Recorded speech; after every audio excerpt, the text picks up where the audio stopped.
All right, so very lively discussion yesterday, of course. Lots of feedback from the audience as well as the people with the panel that were on the panel with you. Is Africa taking advantage of its emerging market status and doing enough to basically move to where it is right now to a better place as far as its economy is concerned? Yeah, thank you very much for that question. Without any doubt, the conference is the right program that has been organized at the right time, that have actually addressed a number of burning issues that will reposition the province of KwaZulu-Natal and the country of South Africa as well as the continent to taking an advantage of the opportunities available to the emerging economies, especially to economies of Africa.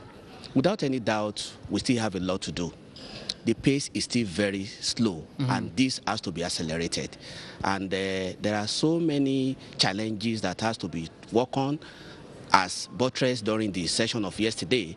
And these are things that if we're able to address such, it will go a long way in encouraging trade and investment, especially among African countries. Okay, now I think the urgency, the sense of urgency is something that Africa's poorest of the poor are looking up towards the leaders and captains of industry to show that sense of urgency. Where are the opportunities for Africa to leapfrog some of the bottlenecks to get to where they need to be? Because when Africa is prosperous, its people are going to be prosperous too.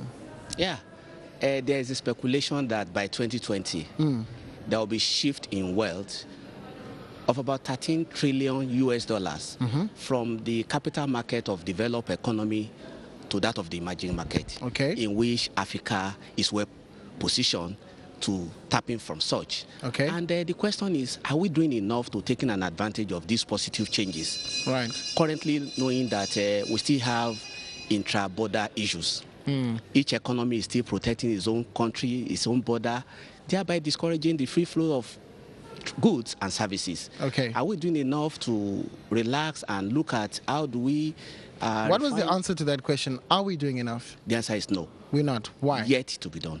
Because of the challenges that we're still experiencing, the challenges we still have in most African countries, one of which is I, as a country, I want to protect my boundary. I want to discourage free flow, without knowing, free flow of goods and services through different policies that are not really too encouraging to an average investor.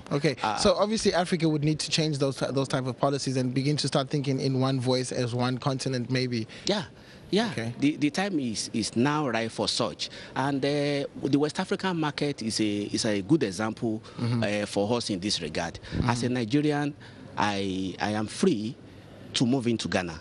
As a Ghanaian, I can easily go to Cote d'Ivoire with little or no restriction. With that reform in place. What type of restrictions? Are you talking about immigration restrictions or business? Yeah, basically, as long as we have relaxed immigration rules, you can be rest assured that I'll be encouraged to invest in the other country. If I know easily as a Nigerian, I can easily go to Ghana for investment. It is obvious that thinking along that line will be much easier for me because I know there are no restrictions as far as immigration rules. Just one final question, Mr. Oni. Let's look at competition, regional competition, intra-African competition. We have been told in the next 5 years Nigeria will overtake South Africa as Africa's largest and biggest economy. How will competition help Africa's development, to become this frontier and first world economy that we all want it to be? Yeah, thanks for that question. Nigeria currently is championing the policy of free flow of trade and investment in Africa economy. We have a free market economy with a not stringent exchange control rule. Foreign investors are welcome into the country, and there have been a lot of reforms going on with a view to encouraging direct foreign investment. This is why most banks in Nigeria today are positioning themselves with a view to supporting foreign investment. And foremost among this is First Bank of Nigeria, where I work. I'm currently in South Africa, basically to channel trade and investment between South Africa and Nigeria, give the right education to South African investors. How do you invest in Nigeria? What are the opportunities in Nigeria? What are the challenges and the mitigant to addressing such challenges? And what support can financial institutions give to South African investors? And we're not just doing that in South Africa. We are doing that in some leading emerging economy in Africa. We're in Beijing, China, looking at the Middle East. How is trade and investment moving from Middle East to Nigeria? We're championing that. How is it done in the in Chinese market? And we're also in Abu Dhabi, looking at the Middle East. So we can see that we are positioning ourselves with a view to encouraging trade and investment between Nigeria and most emerging countries in Africa. Oh, fantastic. Mr. Oni, obviously we would love to have that conversation a bit further, but I'm afraid I have to actually move back to the studio. Thank you very much for your time. Thank you.